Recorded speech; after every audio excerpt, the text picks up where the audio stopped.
పాలించిన అహోం సామ్రాజ్యం మొఘలులను పదే పదే ఓడించిన చరిత్ర కలిగి ఉంది. ముఖ్యంగా షెరేఘట్ యుద్ధంలో మొఘల్ సైన్యాన్ని అహోంలు మట్టి కరిపించారు. 1206లో బక్తియార్ ఖిల్జీ అంటే నలందా విశ్వవిద్యాలయాన్ని ధ్వంసం చేసిన వ్యక్తి నేతృత్వంలోని తురుష్క సైన్యాన్ని ఓడించి వారిని తరిమి కొట్టిన గొప్ప యోధుడు. ఖిల్జీ అస్సాం మీదుగా టిబెట్ ని జయించాలనుకున్నాడు. కానీ పృథు వ్యూహాల వల్ల అతడి సైన్యం నాశనం అయిపోయింది. అస్సాం చరిత్రలో అతి పెద్ద వీరుడు మొఘల్ చక్రవర్తి ఔరంగజేబ్ పంపిన భారీ సైన్యాన్ని బ్రహ్మపుత్రి నదిని సాక్షిగా ఓడించి అస్సాం ఆత్మగౌరవాన్ని కాపాడాడు.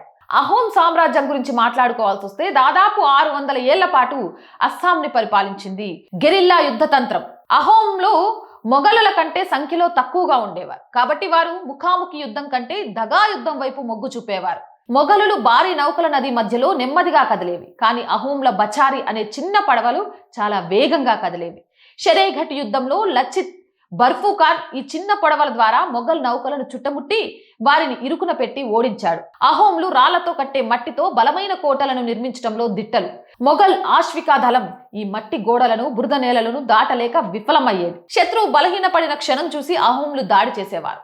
అహోంల గూఢాచారి వ్యవస్థ చాలా పటిష్టమైనది. శత్రువుల కదలికలను వారి బలహీనతలను ఎప్పటికప్పుడు రాజుకు చేరవేసేవారు. అహోంల విజయం కేవలం ఆయుధాల వల్ల రాలేదు, అది వారి తెగువ, భౌగోళిక జ్ఞానం, అచంచలమైన దేశభక్తి వల్ల సాధ్యమైంది.